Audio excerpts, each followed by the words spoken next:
أعوذ بالله من الشيطان الرجيم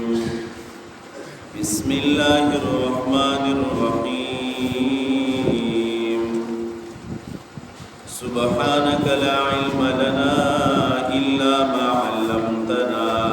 إنك أنت العليم الحكيم رب اشرح لي صدري ويسر لي أمري واحلل عقدة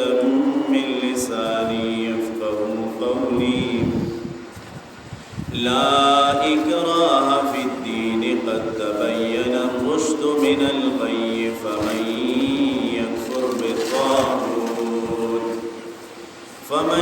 يكفر بالطاغوت ويؤمن بالله فقد استمسك بالعروة الوثقى لا انفصام لها والله سميع عليم.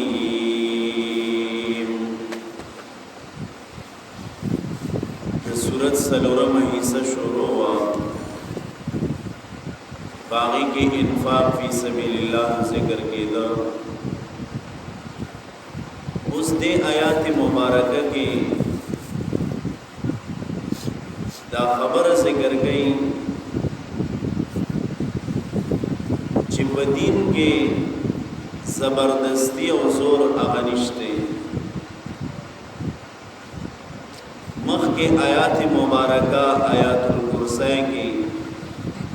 دلیلونه د توحید او د عظمت د الله واضح ذکر شو چې هغه تقاضا کوي چې عقل والا خلق بغیر د جبر او د اکراه نه الله جل جلاله وی چې کوم عقل والا خلق دي هغه بغیر د جبر او د اکراه او د زبردستی نه هغه دین قبلی. نو یو سوال پیدا کېدو چې دا کوم مشرکین دي آیا دای په خپل حالت باندې پرې خوده کیږي او په دای باندې مزور کې دی شي؟ نو جواب وشو چې زور وي عقیده او ایمان کې نشته. لا اکراه فی الدین. او دا آیات د جهاد سره متعلق دی. بعض علما وایي او پدې کې د جهاد متعلق د یوې شوبې داغي ازاله هم کوي. هغه دا چې د جهاد مقصود بدای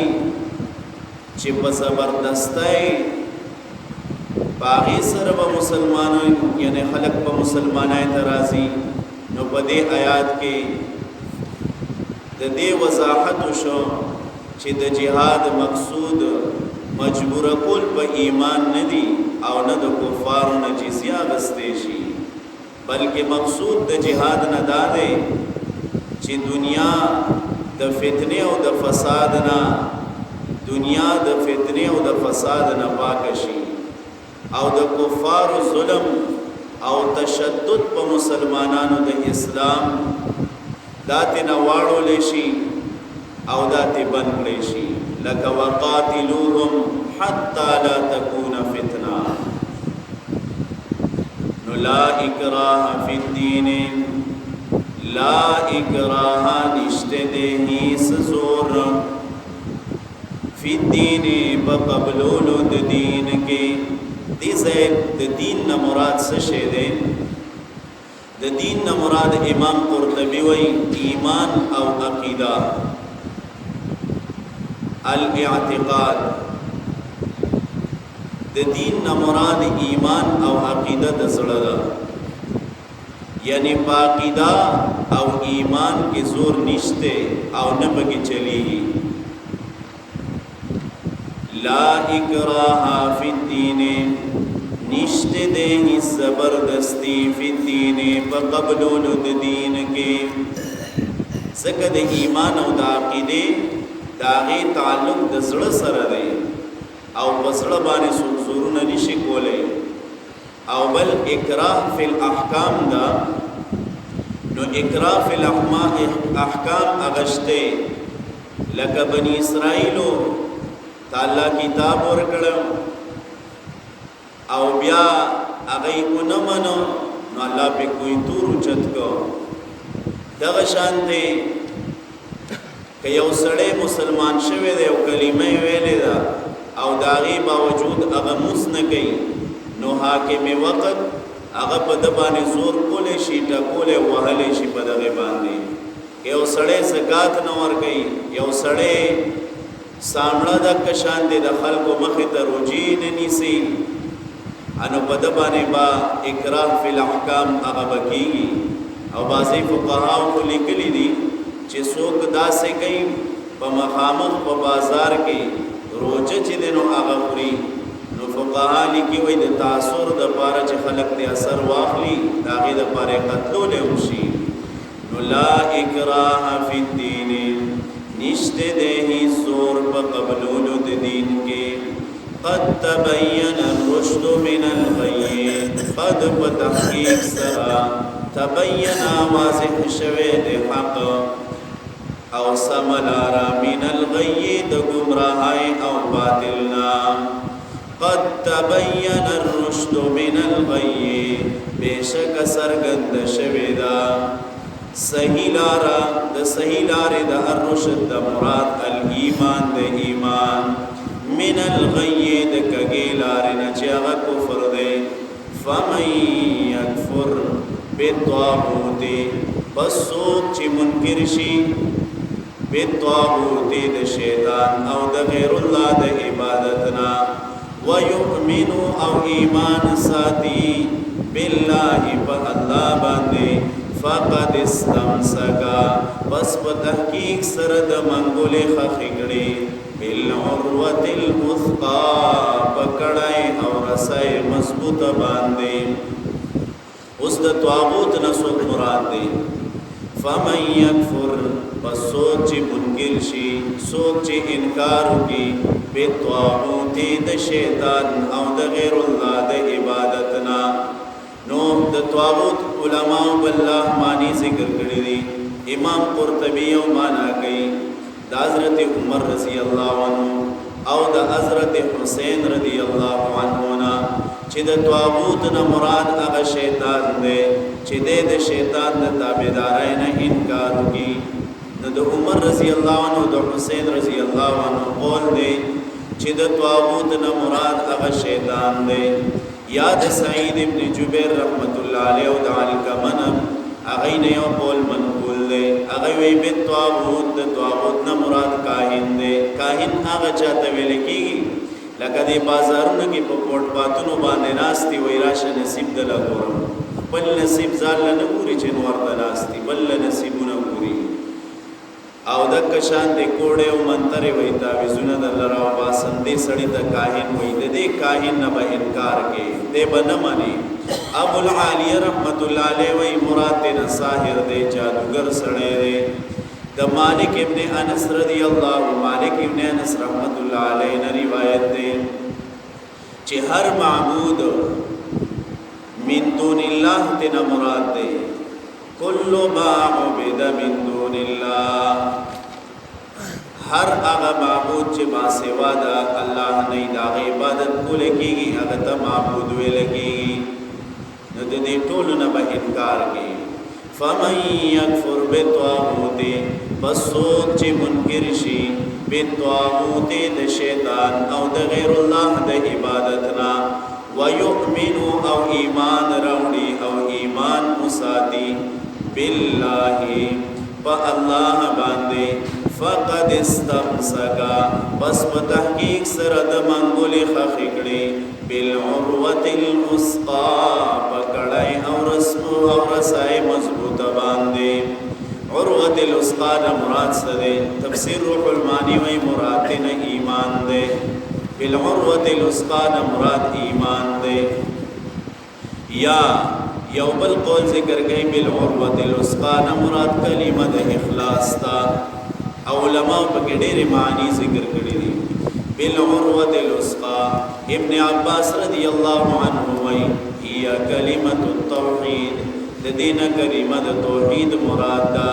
امام مجاهد رحمت الله علیه وی هی الایمان د عروه الوثقا مراد هغه ایمان دی امام سدی وی هی الاسلام د دې عروه الوثقا مراد اسلام دی او یو قول تفسیر روح المانی وی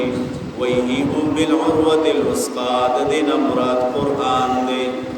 دا ټول معنی دا دې مراد کېږي شي فقد استمسکا پس په تحقیق سره د منګول خخې کړي استمساک ویل کېږي په دواړه لاس باندې یو شی رانیسل فقد استمسکا پس په تحقیق سره د منګول خخې کړي بالعروة الوثقا پکړای او رسای مضبوطه باندې لن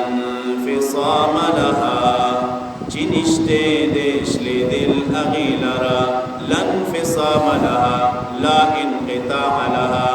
چی داغی ماتی دل نشتا داغی شلی دل نشتا والله سمیع علیم اللہ اوریدن کے دے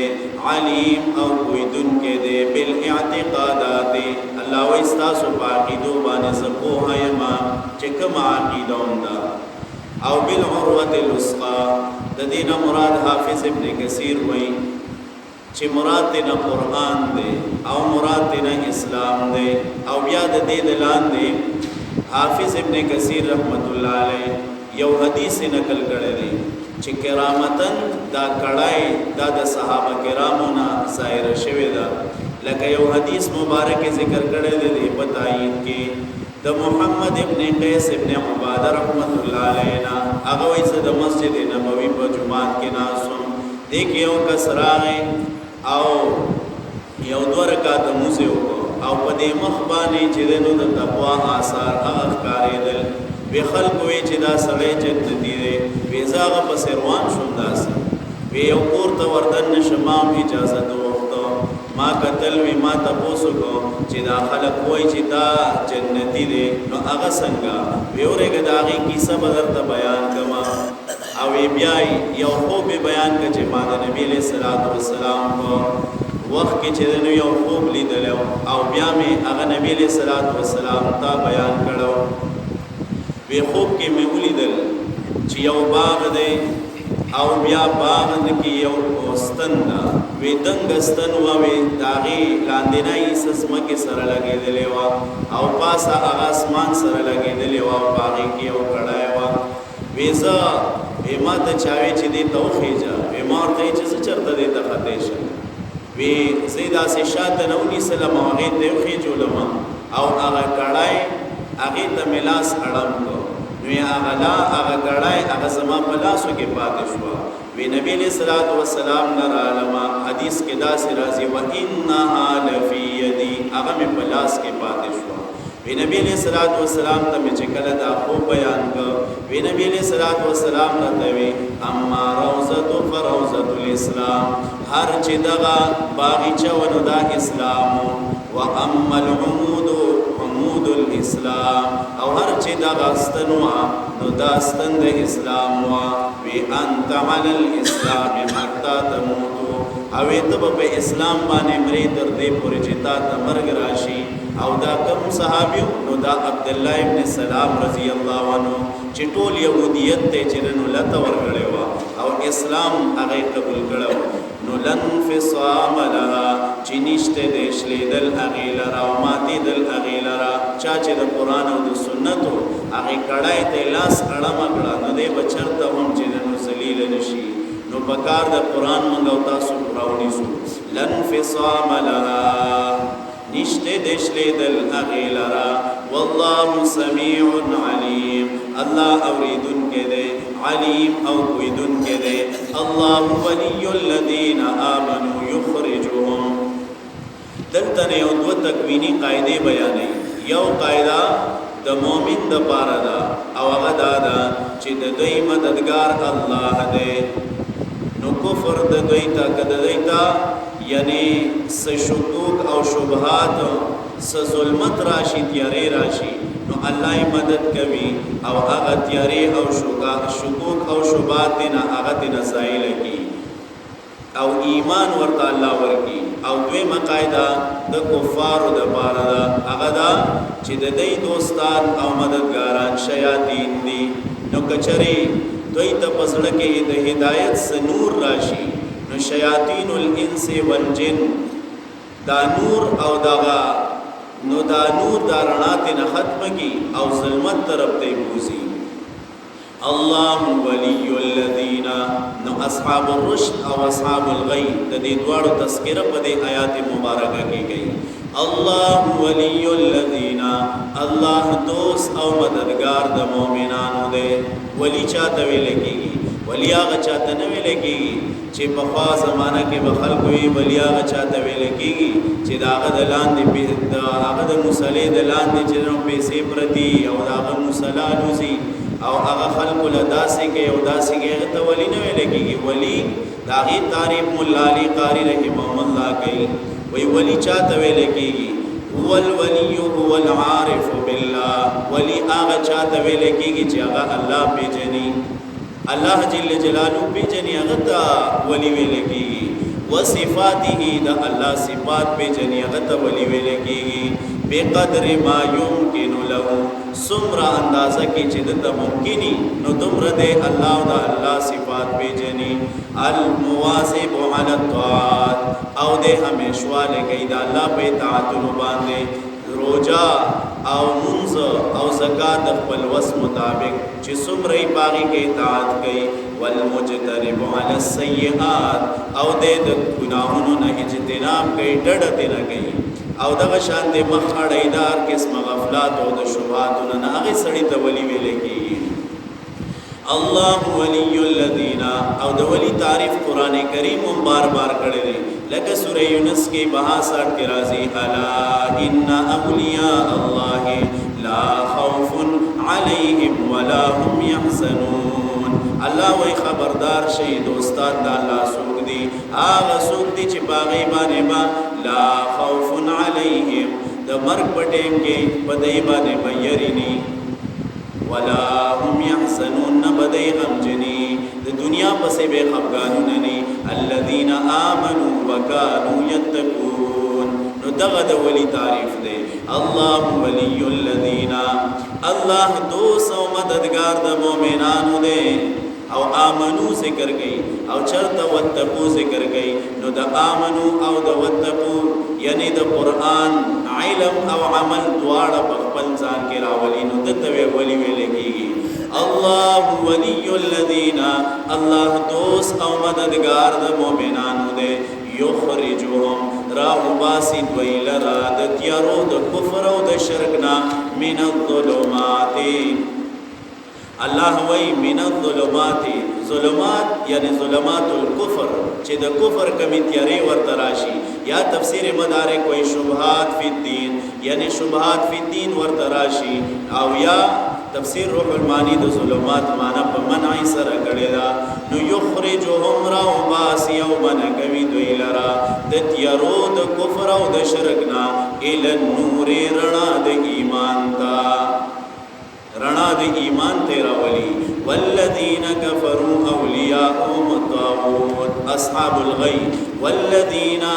او آغا کسان کفروا چه کافران دی اولیاءهم الطاغوت دوستان د دوی شیطانان دی که آغا جنی دی او که انسی دی یخرجهم راہو باسی دوی لرا من النور درنانا الى الظلمات تیروتا نو د قرآن کریم چه رنا دا داغین بوزی تیروتا شرک و کفر دے بوزی یخرجهم یخرجونهم راہو باسی دوی لرا من النور درنانا الى الظلمات تیروت کفر دا اولئک اصحاب النار اللہ وی اولئک اصحاب النار دغا کسان خاوندان د اور دی هم فیها خالدون دیب پدے کی ہمیشہ وی الحمدللہ رب العالمین والعاقبۃ للمتقین والصلاة والسلام علی اشرف الانبیاء والمرسلین اللهم احسن عاقبتنا في الامور كلها واجرنا من خزي الدنيا وعذاب الاخره اللهم إنا نسألك تمام العافية ودوام العافية وحسن العافية. اللهم تقبل دعواتنا يا مجيب الدعوات يا الله يا رحمن يا رحيم برحمتك أستغيث. أصلح لنا شأننا كله ولا تكلنا إلى أنفسنا طرفة عين. إلا سنكون معافي صغيرة كبيرة وكبارا دشكي ودرجة معافي. إلا دكتور مسلمان معافي. إلا منكون كامل هداية نصیب کی. تمام عالم کامل ہدایت نصیب کی. إلا سمر بیماران دی کونوں کے اسپتالوں کی. إلا ٹول شفاء کاملہ عاجلہ مستقرہ نصیب کی. إلا سولم دنیا نے ایمان حالت کی کلی دی. إلا قبور منور معطر کی جنت الفردوس کو اعلیٰ درجات پر کی. إلا ٹول مسلمانان مصائب ختم کی پریشانیں ختم کی. إلا حاجات رحمت در نتپور کی. إلا ٹول مقروضین قرضنا ختم کی. إلا بی اولادت نیک منا صالح اولاد ورکی. إلا چاہتا دے ورکڑی دا مربلار تابدار دا مربلار استر و یقوالی جوڑکی. او إلا پاکا سمر یا اللہ پاکا مجاہدین دی. إلا دا افغانستان دا مجاہدین تو موٹی مضبوطی کی. او إلا تی مدد و نصرت کی. إلا دا کفر او دا کفر چه سمر ملگری دی اللہ غین طول نیست و نابود کی. إلا اسلام دا برے ورکی. إلا ایماندار و خلق دے اللہ پاک برے ورکی. او إلا زمون پر طول اسلامی ملکونو کی. إلا پاک اسلامی نظام اغا نافذ